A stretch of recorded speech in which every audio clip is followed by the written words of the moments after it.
ഈ ദേശീയ തലത്തിൽ BJP ആണ് അജണ്ട നിശ്ചയിച്ചതെങ്കിൽ സംസ്ഥാന തലത്തിൽ അത് CPM ആണ്, അല്ലെങ്കിൽ പിണറായി വിജയനാണ് എന്ന് ഞാൻ ആവർത്തിച്ച് പറയുകയാണ്. അതായത് CA അടക്കമുള്ള വിഷയങ്ങൾ ഉയർത്തുകയും അതിനകത്ത് മറുപടി പറഞ്ഞു പോകേണ്ട ഒരു അവസ്ഥയിലേക്ക് കോൺഗ്രസിനും UDF-നും വരേണ്ടി വന്നു എന്നുള്ളത് ഒരു കാര്യം. നോക്കൂ, ഇവിടെ കോൺഗ്രസിൻ്റെയും UDF-ൻ്റെയും മുമ്പിൽ വെച്ചിട്ട് ഏറ്റവും പ്രധാനപ്പെട്ട പ്രശ്നം എന്താണ്? ഒന്ന്, രാഹുൽ ഗാന്ധി വയനാട്ടിൽ വന്നത് കഴിഞ്ഞ തവണ ഹർഷാരവത്തോടു കൂടി സ്വീകരിക്കപ്പെട്ടുവെങ്കിൽ ഈ തവണ അത് ഒരു കുറ്റകൃത്യമായിട്ടാണ് കണ്ടത്. അതായത് രാഹുൽ ഗാന്ധി ഇവിടെ അല്ല മത്സരിക്കേണ്ടത് എന്നത് സംബന്ധിച്ച് നല്ല വ്യക്തത ഈ ലോക്സഭാ തെരഞ്ഞെടുപ്പിൽ കേരളത്തിലെ ജനസാമാന്യത്തിനുണ്ട് എന്നാണ് ഞാൻ മനസ്സിലാക്കുന്നത്. രാഹുൽ ഗാന്ധി ഒളിച്ചോടി, ഇപ്പം നേരത്തെ സുജിയെ ചൂണ്ടിക്കാണിച്ച പോലെ തന്നെ, ഇപ്പോൾ എന്തിനാണ് ഇങ്ങനെയൊക്കെ ഒളിച്ചു കളി എന്നുള്ളതാണ്. നമ്മൾ പലപ്പോഴും പറയുമ്പോൾ ഇതൊക്കെ ചിലപ്പോൾ ചാണക്യതന്ത്രമെന്നോ അല്ലെങ്കിൽ ഇത് BJPയുടെ തന്ത്രത്തെ മറികടക്കാനുള്ള മറുതന്ത്രം എന്നൊക്കെ പറയുന്നു എന്നതേ ഉള്ളൂ. നാളെ കഴിഞ്ഞാൽ അമേഠിയിൽ രാഹുൽ ഗാന്ധി മത്സരിക്കാൻ പോവാണ്. എന്ത് സംശയമാണ് അക്കാര്യത്തിലുള്ളത്? അമേഠിയിൽ അമേഠിയിൽ രാഹുൽ ഗാന്ധിയും റായ്ബറേലിയിൽ പ്രിയങ്ക ഗാന്ധിയും മത്സരിക്കാൻ പോവാണ്. പക്ഷേ ഈ തെരഞ്ഞെടുപ്പ് കഴിഞ്ഞതിന് ശേഷം മാത്രമേ അത് പ്രഖ്യാപിക്കുള്ളൂ. എന്താ ഈ തെരഞ്ഞെടുപ്പ് കഴിഞ്ഞതിന് ശേഷം അത് പ്രഖ്യാപിക്കുന്നത്? ഈ തെരഞ്ഞെടുപ്പിൽ നമ്മളെ സംബന്ധിച്ചിടത്തോളം ബോധ്യപ്പെടണം രാഹുൽ ഗാന്ധി വയനാട്ടിൽ മാത്രമേ മത്സരിക്കുന്നുള്ളൂ. അതുകൊണ്ട് വലിയ നിലയിൽ ഭൂരിപക്ഷം കുറയാൻ പാടില്ല എന്നുള്ളത് കൊണ്ടാണ്. നോക്കൂ, രാഹുൽ ഗാന്ധി മത്സരിക്കുന്നു, ഒളിച്ചോട്ടമാണ് എന്ന് ഇവിടെ LDF ആരോപിക്കുന്നു. അടുത്ത ഘട്ടം എന്താണ്? ഈ കൊടിയില്ല.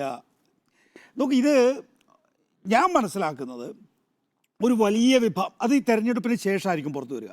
പ്രത്യേകിച്ച് തെരഞ്ഞെടുപ്പിൽ ഈ മലബാറിലെ ചില മണ്ഡലങ്ങളിൽ തോക്കുകയാണെങ്കിൽ ഈ കൊടി മടക്കി വെക്കാൻ പറഞ്ഞതൊക്കെ തന്നെയും വലിയ രീതിയിലുള്ള രാഷ്ട്രീയ പ്രത്യാഘാതം ഉണ്ടാക്കുന്ന രീതിയിൽ ചർച്ചയായി മാറും എന്നുള്ളതാണ്.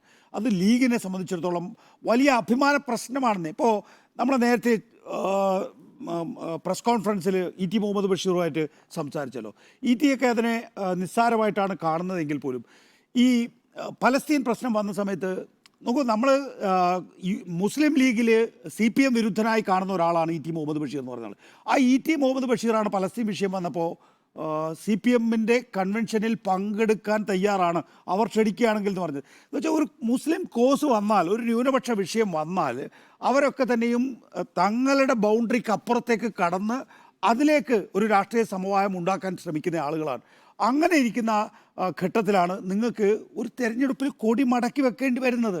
അത് വളരെ വിഷയം. പിന്നെ ഈ നേരത്തെ നമ്മൾ ചൂണ്ടിക്കാണിച്ചല്ലോ, CA മാത്രമല്ല, CAയുടെ കാര്യത്തിൽ, NPR-ൻ്റെ കാര്യത്തിൽ, NCR-ൻ്റെ കാര്യത്തിൽ ഇതൊന്നും ഒരു ഏകോപിതമായ അഭിപ്രായം രൂപീകരിക്കാൻ കോൺഗ്രസിന് സാധിച്ചിട്ടില്ല തന്നെ.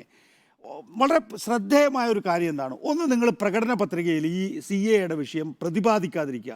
എന്നിട്ട് കേരളത്തിൽ വന്നിട്ട് ചിദംബരം അടക്കമുള്ള നേതാക്കൾ CA നമ്മൾ സ്ഥലപരിമിതി മൂലം ഒഴിവാക്കിയതാണ് എന്ന് വിശേഷിപ്പിക്കും. എന്ന് വെച്ചാൽ ഇതൊരു സെക്യുലർ മൈൻഡ് സെറ്റുള്ള ഇവിടെ വന്നാൽ പറയാം, എന്നാൽ ദേശീയ തലത്തിൽ പ്രചരിപ്പിക്കപ്പെടുന്ന പ്രകടന പത്രിക കൊടുക്കാൻ സാധിക്കില്ല എന്നുള്ള അവസ്ഥ വരുന്നു എന്നുള്ളതാണ്. അപ്പോൾ CA, NPR, NCR 370 നോക്കി, ഇലക്ട്രൽ ബോണ്ട് അടക്കമുള്ള എല്ലാ വിഷയങ്ങളിലും കോൺഗ്രസ്സിന് BJPയുടേതിന് സമാനമായിട്ടുള്ള സമീപനമാണ് എന്ന് പ്രചരിപ്പിക്കാൻ LDF-ന് സാധിച്ചിട്ടുണ്ട് എന്നുള്ളതാണ്. അവിടെയാണ് ഒരു സെക്കുലർ വോട്ട് ബാങ്കിൻ്റെ അകത്ത് ഒരു വലിയ സംശയം ഉണ്ടാവുക. LDF-ന് വേണോ UDF-ന് വേണോ? UDF-ൻ്റെ കൂടെ പോയാൽ എന്താ ഗുണം? കോൺഗ്രസ് ആണ് പ്രധാന കക്ഷിയായി വരേണ്ടത്, ഇന്ത്യ ബ്ലോക്കിൻ്റെ നേതൃത്വത്തിൽ വരേണ്ടത് കോൺഗ്രസ് ആണ്. കാര്യത്തിൽ ആർക്കും തർക്കമില്ല. പക്ഷേ കോൺഗ്രസിൽ നിന്ന് ജയിച്ചു പോകുന്ന എത്രയാൾ കോൺഗ്രസ്സിലുണ്ടാകും എന്ന ചോദ്യം അവിടെ LDF ഉയർത്തുകയാണ്. അപ്പോൾ നമുക്കറിയാം 1984, 89 സർക്കാരിൻ്റെ കാലഘട്ടം കഴിഞ്ഞതിന് ശേഷം കോൺഗ്രസ്സിന് പച്ച തൊടാൻ കഴിഞ്ഞിട്ടില്ല. 92 അധികാരത്തിൽ വന്നത് എങ്ങനെയാണ്? 92 രാജീവ് ഗാന്ധിയുടെ സഹതാപ തരംഗത്തിൽ. പിന്നെ വരുന്ന അധികാരത്തിൽ വരുന്ന എപ്പോഴാണ്? 2004. അത് 60-ലധികം സീറ്റുകൾ LF കൊണ്ടുപോയത് കൊണ്ട് മാത്രം. അതിന് വേറൊരു കക്ഷിയാണ് ഈ പറയുന്ന 60-ലധികം സീറ്റുകൾ കൊണ്ടുപോയിട്ടുള്ളതെങ്കിൽ അവിടെ ഒരു മതേതര സഖ്യം ഉണ്ടാവില്ല. ഈ 2004, 2009 സർക്കാരിൻ്റെ കോമൺ മിനിമം പരിപാടിയുടെ അടിസ്ഥാനത്തിലുള്ള ഭരണ നേട്ടങ്ങൾ മുൻനിർത്തിയാണ് 2009 ഒരു സംഘടനാ സംവിധാനവും ഇല്ലാതെ ഉത്തർപ്രദേശിൽ 19, എൻ്റെ ചിലപ്പോൾ തെറ്റാൻ കേട്ടോ, ആ നമ്പർ തെറ്റാം, 19 17 സീറ്റാണ്, 17 19 സീറ്റ് ഒരു സംഘടനാ സംവിധാനവും ഇല്ലാതെ കിട്ടിയത്, 19 സീറ്റ് കിട്ടിയത്. അപ്പോൾ ഇടതുപക്ഷത്തിൻ്റെ സാന്നിധ്യമില്ലാതെ യഥാർത്ഥത്തിൽ കോൺഗ്രസ്സിന് 89-ന് ശേഷം അധികാരത്തിൽ വരാൻ പറ്റിയിട്ടില്ല എന്നുള്ളത് കാണണം. മാത്രമല്ല, നമുക്കറിയാവുന്നതുപോലെ കോൺഗ്രസ്സിനെ സംബന്ധിച്ച് ഇപ്പോൾ സൂറത്തിലെ വിഷയം, ഇതൊക്കെ വലിയ പ്രചരണ വിഷയമാണെന്നേ. നമ്മൾ വിചാരിക്കും ചെറിയൊരു ഇഷ്യൂ ആണെന്ന്. സൂറത്തിൽ ഒരു സ്ഥാനാർത്ഥി എന്തിനാണ് പിന്നിൽ നിന്ന് കുത്തുന്നത്? സ്വന്തം പാർട്ടിയല്ലേ.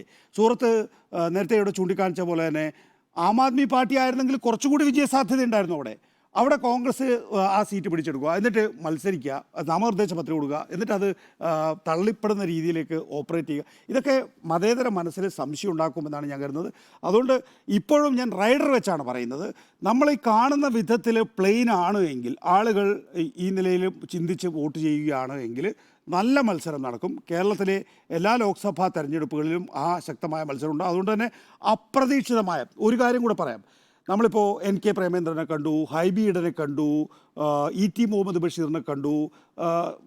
വളരെ ശക്തമായ രീതിയിൽ സ്ഥാനാർത്ഥിത്വത്തിലൂടെ മുന്നോട്ട് പോയിക്കൊണ്ടിരിക്കുന്ന വളരെ UDF വോട്ടുകൾ ഇതിൽ പോലും വലിയ മാറ്റങ്ങൾ ഉണ്ടാകാൻ കഴിയുന്ന ചില അട്ടിമറികൾ പോലും നാളത്തെ തെരഞ്ഞെടുപ്പിൽ ഉണ്ടായേക്കാമെന്നാണ് ഞാൻ വിശ്വസിക്കുന്നത്.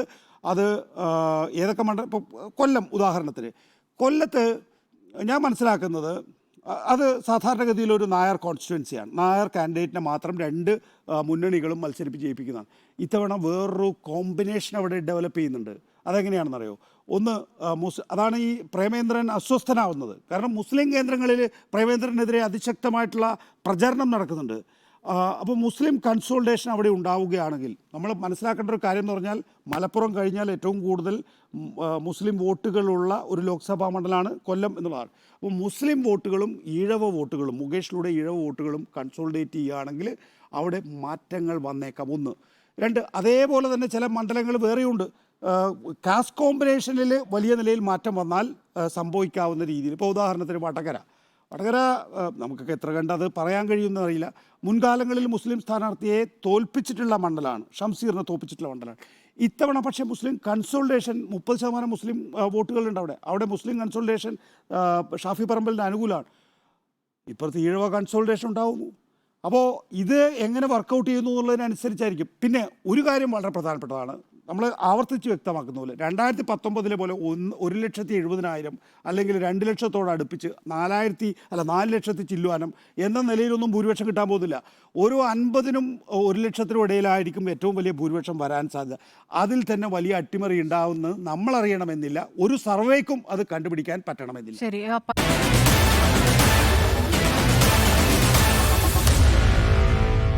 Meet the editors.